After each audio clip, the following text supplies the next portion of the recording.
அனைவருக்கும் வணக்கம். நம்ம மலமுழுங்கி மகாதேவங்கள புராண கதைகளில் கேள்விப்பட்டிருப்போம். ஆனால் இப்போ திமுக அதிமுக ஆட்சியில் இந்த மலமுழுங்கி மகாதேவங்கள நம்ம நேர்பட கண்ணுபட பார்த்துக்கிட்டு இருக்கோம். திருச்சி, அரியலூர், கரூர், இந்த மாதிரி மொத்தம் ஒரு 5, தஞ்சாவூர், இந்த மாதிரி மொத்தம் 5 மாவட்டங்களில் இங்கே நடந்திருக்கக்கூடிய ஒரு மணல் முறைகேடு, அங்கே நடந்திருக்கக்கூடிய கனிம வள கொள்ளையெல்லாம் பார்க்கும்போது அந்த மலமுழுங்கி மகாதேவங்க நம்ம புராண கதையில் கேள்விப்பட்டது உண்மையிலேயே இவங்க தான் நமக்கு நினைக்க தோணுது. அந்த மணல் ராமச்சந்திரன், மணல் கரிகாலன், மணல் ரத்தினம், அந்த ஆடிட்டர் ஜெயக்குமார் இவங்கெல்லாம் சேர்ந்து பல ஆயிரக்கணக்கான கோடி ரூபாய்க்கு மண்ணள்ளி சட்டத்திற்கு விரோதமாக பண பரிமாற்றம் செஞ்சு ஒரு 2 ஆண்டுகளுக்கு முன்னாடி நம்ம தமிழ்நாடு அரசு காவிரி ஆற்றுல இந்த மணல் ராமச்சந்திரன், மணல் கரிகாலன், மணல் ரத்தினம், இந்த ஆடிட்டர் சண்முகம் இவங்களுக்கு நீங்கள் 450 ஏக்கரில் நீங்கள் மண்ணள்ளிக்கலாம், 450 ஏக்கரில் மண்ணள்ளிக்கலாம்னு சொல்லி அரசாங்கம் அனுமதி கொடுத்துருக்கு. ஆனால் இந்த மணல் மாஃபியாக்கள், இந்த மணல் ராமச்சந்திரன், மணல் கரிகாலன் இவங்க இருக்காங்க இல்லையா, இவங்க அரசாங்கத்திட்ட 450 ஏக்கருக்கு அனுமதி வாங்கிட்டு, ஆனால் இவங்க மணல் வெட்டி அள்ளுன அளவு பார்த்தோம்னா 2700 ஏக்கரில் வெட்டி அள்ளியிருக்கானுங்க. அனுமதி வாங்கினது 450 ஏக்கர், ஆனால் இவங்க வெட்டி அள்ளுனது 2700 ஏக்கரில். சட்ட எத்தனை மடங்கு அதிகமாக இருக்காங்க பாருங்களேன். அரசாங்கம் அனுமதி கொடுத்தது வெறும் 4 லட்சம் யூனிட்டுக்கு தான் அனுமதி கொடுத்துருக்கு இவங்களுக்கு. ஆனால் இவங்க அள்ளுனது 27 லட்சம் யூனிட் அள்ளியிருக்கானுங்க. பாருங்க எந்த அளவுக்கு சட்டத்திற்கு விரோதமாக நம்ம தமிழ்நாட்டோட இயற்கை கனிம வளங்களை அள்ளி இவங்க வித்தது எல்லாமே தமிழ்நாட்டுக்கு விற்க கிடையாது. தமிழ்நாட்டில் இந்த திருச்சி மண் மிக குறைந்த அளவில் தான் தமிழ்நாட்டு மக்களுக்கு விநியோகம் பண்ணப்பட்டிருக்கு. ஆனால் இவங்க அள்ளின மொத்த மண்ணுமே வெளிநாடு, சிங்கப்பூர், தாய்லாந்து, இந்த மாதிரி வெளிநாடுகளுக்கு, அது போக பக்கத்தில் கேரளா, கர்நாடகா, ஆந்திரா, தெலுங்கானா, இந்த மாதிரி பக்கத்து மாநிலங்களுக்கு தான் முழுமையை இவங்க ஏற்றி முழுமையாகவே நம்ம காவிரி ஆற சாகிற அளவுக்கு பண்ணிட்டானுங்க. இத்தனை வருஷத்தில் இந்த திமுக அதிமுக ஆட்சி காலத்தில் பாலாறில் மொத்தமாக மண்ணள்ளி பாலாத்தை மொத்தமாக சாக வச்சிட்டானுங்க. வைகையத்தை சுத்தமாக சோழி முடிச்சிட்டானுங்க. தாமிரவரணியத்தை சோழி முடிச்சு தாமிரவரணியார சாக வச்சானுங்க. கொஞ்ச நஞ்ச உயிரோடு இருக்கிறது நம்ம காவிரி ஆறு தான். இப்போ நம்ம அதை காவிரி ஆறவும் மொத்தமாக சோழி முடிக்கிறதுக்கு இன்றைக்கி இந்த மணல் கரிகாலன், மணல் ராமச்சந்திரன், இந்த மணல் ரத்தினம், அந்த ஆடிட்டர் சண்முகம் இவங்கெல்லாம் அப்படியே கங்கானம் கட்டிக்கிட்டு சுற்றிக்கிட்டு இருக்கானுங்க. இப்போ என்னன்னா, இந்த அரசாங்கம் அனுமதி கொடுக்கும்போதே சொல்லித்தான் அனுமதி கொடுக்கும். நீங்கள் ஆன்லைனில் மட்டும்தான் மணல் அப்ளை பண்ணுறவங்களுக்கு மணல் விற்கணும், மற்றவங்களுக்கு மணல் நீங்கள் விற்கக்கூடாது அப்படின்னு சொல்லி ஒரு முறை இருக்குது. ஆனால் அந்த ஆன்லைனில் ஒரு நாளைக்கு அப்ளை பண்ணுறவங்கன்னு பார்த்தோம்னா வெறும் 20 பேர்த்துலேருந்து ஒரு 100 பேர் வரைக்கும் மட்டும்தான் அந்த எனக்கு மணல் வேணும்னு சொல்லி அப்ளை பண்ணுறாங்க. ஆனால் இவங்க வெட்டி எடுத்த அளவெல்லாம் பார்க்கும்போது ஒரு நாளைக்கு 1000 லாரி வெட்டி எடுத்திருக்கானுங்க. 20 லாரிக்கு பில் போட்டு 1000 லாரியை வெளியில் கடத்திருக்கானுங்க. அப்போ எந்த அளவுக்கு முறைகேடுகள் நடந்திருக்கு பாருங்க. அந்த அளவுக்கு மிகப்பெரிய ஒரு 4000 கோடி 5000 கோடி ரூபாய்க்கு மேலே சட்ட விரோதமாக மண்ணள்ளி நம்ம இயற்கை கனிம வளங்களை மொத்தமாக முடிச்சு கட்டிட்டாங்க. இந்த இடத்துல பணம் பெருசு இல்லை. இப்போ இந்த இடத்துல நம்ம 4000 கோடி 5000 கோடியை இந்த மணல் மாஃபியா கட்ட கையில் கொடுத்தோம்னா திரும்ப அந்த ஆறை உருவாக்கிட முடியுமா சொல்லுங்க? அந்த ஆறை உருவாக்கிட முடியுமா? இந்த லட்சணத்தில் ஐயா ஸ்டாலின் நாங்கள் தமிழ்நாட்டை காப்பாற்றிட்டோம், நாங்கள் இந்தியாவை காக்கிற நிலைமையில் இப்போ இருக்கோம், நாங்கள் இந்தியாவை காக்க போகிறோங்கிறாரு. இந்த அளவுக்கு ஒரு 450 ஏக்கருக்கு அரசாங்கம் அனுமதி கொடுத்து 2700 ஏக்கர் வெட்டி எடுத்திருக்காங்க. இந்த அளவுக்கு வெட்டி எடுத்திருக்கிறது அங்கே இருக்கக்கூடிய அரசு அதிகாரிகளுக்கு தெரியாமல் நடந்திருக்கும்.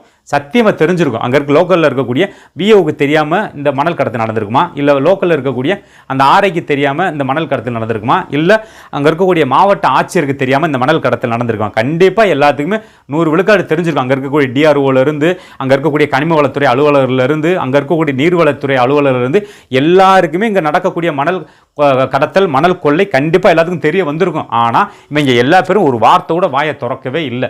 ஏன்னா அந்த அளவுக்கு கொழுக்க வாங்கியிருக்கானுங்க. அந்த அளவுக்கு கொழுக்க வாங்கிக்கிட்டு அப்படியே எல்லாம் அவே வாயை மூடிட்டு போயிட்டானுங்க. அங்கே இருக்கக்கூடிய மாவட்ட ஆட்சியருக்குமே இதில் பங்கு இருந்தாலும் இருக்கும். நம்ம மாவட்ட ஆட்சியர் எல்லாத்தையும் கரெக்டாக நிர்வகித்து கரெக்டாக பார்த்துருப்பார்ல. லோக்கலில் இருக்கக்கூடிய தாசில்தார் தப்பு பண்ணுறாரா தெரிஞ்சிருக்கும். லோக்கலில் இருக்கக்கூடிய அந்த விஓஓ, ஆர்ஐ, அந்த டிஆர்ஓ, அந்த நீர்வளத்துறை, அங்கே கனிம வளத்துறை, இங்கே இருக்கக்கூடிய மாவட்ட ஆட்சியர், ஒரு சில மாவட்ட ஆட்சியர்லாம் பார்க்கும்போது நமக்கு மிகப்பெரிய வியப்பாக இருக்குது. அவங்க அரசாங்கத்துக்கு பணி செய்யறாங்களா, இல்லை திமுக மாவட்ட ஆட்சியர்லாம் திமுகவோட மாவட்ட செயலாளர் செயல்பட்டுக்கிட்டு இருக்காங்க. அப்படி இந்த விஷயமெல்லாம் அமலாக்கத்துறை அதிகாரிகளுக்கு தெரிஞ்சு கடந்த செப்டம்பர் மாதம் இந்த மணல் கரிகாலன், மணல் ராமச்சந்திரன், மணல் ரத்தினம், இந்த ஆடிட்டர் சண்முகம் இவங்களுக்கு சொந்தமான 30க்கு மேற்பட்ட இடங்களில் அமலாக்கத்துறை ரைடு போகுது.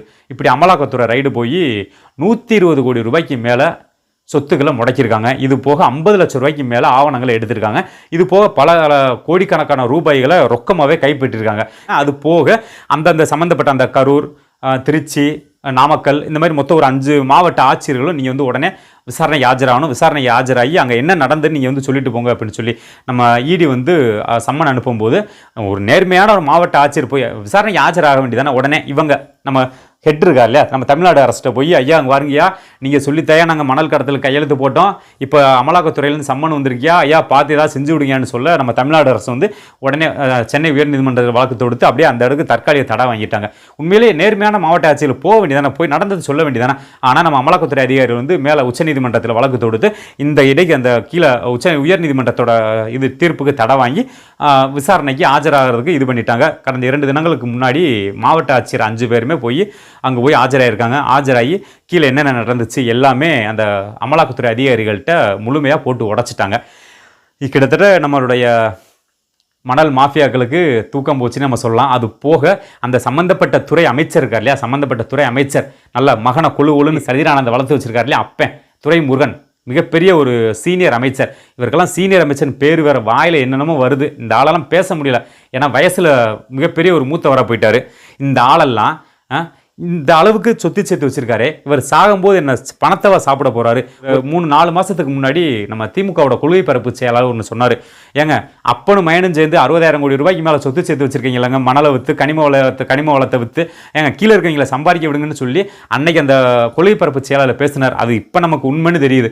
இந்த அளவுக்கு மிகப்பெரிய ஒரு மணல் முறைகேடுகள் நடந்திருக்குது. இந்த அளவுக்கு கனிம வளங்களை எப்படி அந்த அளவுக்கு வெட்டி எடுத்திருக்கானுங்க. இந்த விஷயமெல்லாம் கனிம வளத்துறை அமைச்சருக்கு தெரியாமே நடந்திருக்கும். கண்டிப்பாக தெரிஞ்சிருக்குங்க, கண்டிப்பாக தெரிஞ்சிருக்கும். மிகப்பெரிய தொகை பல்க் அப்படியே கைமாறி இருக்கும். இங்கே தான் இந்த மணல் ராமச்சந்திரன், மணல் கரிகாலன், இந்த மணல் ரத்தினம் இவங்க கூட எல்லாம் சேர்ந்து நம்ம அந்த கதிரானந்த் இருக்கார் இல்லையா, ஆடிக்கிறக்க வெளிநாடு எல்லாம் போய் உல்லாச சுற்றுலா போயிட்டு அப்படியே இங்கே சம்பாதிக்கக்கூடிய பணத்தை, இங்கே இல்லீகலாக தோண்டக்கூடிய பணத்தை, மண்ணு விற்கிற காசை அப்படியே கொண்டு போய் வெளிநாட்டில் போய் ஒரு குட்டி தீவுகளை வாங்கி போடுறது, ஒரு தொழில் நிறுவனங்களில் முதலீடு செய்கிறது, வேற ஏதாவது ஒன்றில் முதலீடு செஞ்சுட்டு இங்கே இருக்கக்கூடிய பணத்தை வெளிநாட்டில் போய் முதலீடு செஞ்சுட்டு அப்படியே திரும்ப களவாங்க, திரும்ப கொண்டு போய் வெளிநாட்டில் முதலீடு செய்ய இதே வேலையத்தை நம்ம அந்த செனப்பண்ணி கதிரானது பல ஆண்டுகளாக செஞ்சுக்கிட்டு இருக்காரு.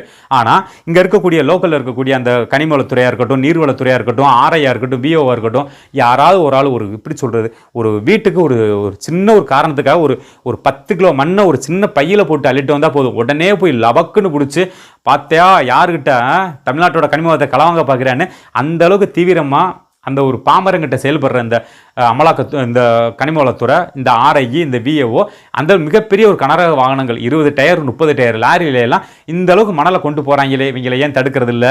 ஏன்னா பல்காக கொள்ளுக்க வாங்கியிருக்கானுங்க, கொள்ளுக்க வாங்கிக்கிட்டு தான் வெளியில் விட்டுருக்கானுங்க. இங்கே நடக்கக்கூடிய முறைகேடுகள்லாம் சத்தியமாக சொல்கிறேங்க, லோக்கலில் இருக்கக்கூடிய விஏஓவுக்கு தெரியாமல் நடக்கவே நடக்காது, லோக்கலில் இருக்கக்கூடிய ஆர்ஐக்கு தெரியாமல் நடக்கவே நடக்காது, அங்கே இருக்கக்கூடிய தாசில்தாருக்கு தெரியாமல் நடக்கவே நடக்காது. ஏன்னா இங்கே கீழே இருக்கக்கூடிய மணல் அள்ளுறதுக்கு முறையாக அந்த உரிமம் கொடுக்கறதே அந்த தாசில்தார் தான். அந்த தாசில்தார் நினைச்சா அந்த மணல் முறைகேட்டை தடுக்கவும் முடியும், மணல் முறைகேட்டை அனுமதிக்கவும் முடியும். ஆனால் அங்கே லோக்கலில் இருக்கக்கூடிய தாசில்தாருக்கு என்ன பல்காக அமௌண்ட்டை வாங்கணும், அந்த ஒரு 20 வருஷம் 30 வருஷம் அந்த ஆட்சி அந்த இதில் இருக்கமா, அந்த வேலை செய்கிறமா தாசில்தாரா, அப்படியே மொத்தம் வாங்கிட்டு மொத்தம் போய் செட்டில் ஆகணும். அப்போ இதே குறிக்கோளில் தான் மொத்த தாசில்தாருமே வராங்க. உண்மையிலேயே நம்ம தமிழ்நாடு அரசு வந்து இந்த மாதிரி ஒரு தாசில்தாரை, இந்த மாதிரி ஒரு ஆர்ஐயை, இந்த மாதிரி ஒரு மணல் மாஃபியாக்கள் எல்லாம் மொத்தமாக இவங்க சொத்தவே பறிமுதல் பண்ணணும். இவங்க சொத்தவே பறிமுதல் பண்ணி இவங்களுக்கு எந்தவித ஒரு அடிப்படை இதுவுமே கொடுக்கூடாது. ஒரு ஆதார அட்டை முதல் கொண்டு எல்லாத்தையுமே பறிமுதல் பண்ணிவிட்டு இவங்களை தூக்கி ஜெயிலில் போட்டு இவங்களை சொத்தை சீசிங் பண்ணி நாட்டுடமை ஆக்கி விட்டுட்டு மொத்தமாக இவங்களை முடிச்சு கட்டினா தான் எதிர்காலத்தில் யாராவது ஒரு ஆள் இந்த மாதிரி தவறு செய்கிறதுக்கு நினைக்கும் போதே ஒரு பயம் வரும். அப்போனா மட்டும்தான் அந்த குற்றச்சம்பவங்கள்லாம் குறையும். பாருங்கள், இன்றைக்கி நம்ம இந்த 4000 கோடி 5000 கோடி ரூபாய்க்கு மணல் அள்ளியிருக்காங்க. மணல் இல்லை, 4000 கோடி 5000 கோடி நம்ம திரும்ப கொடுத்துறோம்னு வச்சுக்கோங்களேன். திரும்ப கொடுக்குறோம்னா திரும்ப இந்த இப்படிப்பட்ட ஒரு செத்துப்போன காவேரி ஆற்றை உருவாக்க முடியுமா? அந்த செத்துப்போன தாமிரபரணி ஆற்றை திரும்ப உயிர்ப்பிக்க முடியுமா? அந்த பாலாரை உயிர்ப்பிக்க முடியுமா? இந்த வைகையத்தை உயிர்ப்பிக்க முடியுமா? சத்தியமாக உயிர்ப்பிக்க முடியாது. ஆனால் இப்படி நான் அண்ணன் சீமன் அடிச்சிருக்க ஒன்று சொல்லுவார், உன்னால் உருவாக்க முடியாது எதையுமே நீ அழிக்கிறதுக்கு அதிகாரம் இல்லை அப்படின்னு. ஆனால் இவங்களால் உருவாக்க முடியாத ஒன்றை அப்படி மொத்தமாகவே முடிச்சு கட்டிட்டானுங்க, மொத்தமே முடிச்சு கட்டிட்டானுங்க. இன்னைக்கு இந்த அளவுக்கு சூழ்நிலைகள், இந்த அளவுக்கு உலகத்தில் இந்த அளவுக்கு வெப்பம் ஒவ்வொரு வருஷமே ரொம்ப அதிகமாயிட்டு போகுதுன்னா, இந்த அளவுக்கு ஒரு மணல் மாஃபியாக்கள் இந்த இயற்கை கனிம வளங்களை வெட்டி எடுத்து அந்த மலைகளை வெட்டி எடுத்து வெளியில் கடத்துறதோட விளைவு தான் ஒவ்வொரு வருஷமுமே இங்கே வெயில் ஒவ்வொரு வருஷமே ரொம்ப அதிகரிச்சுட்டு போகுது. உண்மையிலேயே இதெல்லாம் நம்ம தடுக்கணும். தமிழ்நாட்டு மக்கள் நல்ல தண்ணியை குடிக்கணும், தமிழ்நாட்டு மக்கள் நல்ல காற்று சுவாசிக்கணும், தமிழ்நாட்டு மக்கள் நல்ல சுகாதாரமான சுத்தமான உணவை சாப்பிடணும்னா நீங்கள் எவ்வளவு சீக்கிரமாக நாம் தமிழர் கட்சிக்கு ஒரு ஆதரவு கொடுத்து எங்கள் நாம் தமிழர் கட்சியை எப்போ நீங்கள் வந்து ஒரு ஆட்சி அதிகாரத்தில் உட்கார வைக்கிறீங்களோ அப்போ மட்டும்தான் தமிழ்நாட்டு மக்கள் நிம்மதியாக இருக்க முடியும். அது போக நாம் தமிழர் கட்சி அரியணை ஏறின உடனே இப்போ இந்த இவங்க அள்ளின அந்த மணல் பள்ளங்கள்லாம் அங்கங்கே இருக்குது, அந்த மணல் பள்ளங்களாக இருக்கும், அப்போ இருந்து இவங்களை எவ்வளவே அது எந்தெந்த இடத்துல மணலை சட்டத்திற்கு விரோதமாக அள்ளுனானோ அவன் குடும்பத்தை அந்த மணல் குழியில் போட்டு பிதைக்கிறது வரைக்கும் மொத்த குடும்பத்தையுமே அந்த இடத்துல போட்டு பதப்போம். நீங்கள் பார்த்துக்கிட்டே இருங்க. அமைச்சர் துரைமுருகன்லேருந்து மயன் கதிரானந்திலேருந்து அங்கே கீழே இருக்கக்கூடிய அந்த அதிகாரிகள் எவ்வளோ லஞ்சம் வாங்கணும் எல்லோரையுமே அந்த குழியில் போட்டு புதைக்கிற வரைக்கும் நாம் தமிழர் கட்சி ஓயாது. உண்மையிலேயே தமிழர்களுக்கான ஒரு அரசியலை கண்டிப்பாக நாம் தமிழர் கட்சி மீட்டெடுக்கும். அதுக்கு என்னுடைய மக்கள் முழு ஆதரவை கொடுக்கணும். எவ்வளவு சீக்கிரமாக நாம் தமிழர் கட்சியை நீங்கள் அரியணையில் ஏற்றுறீங்களோ அவ்வளவு சீக்கிரமாக நம்மளும் நல்லா இருப்போம், நம்மளோட குழந்தைகளும் நல்லா இருக்கும். நன்றி.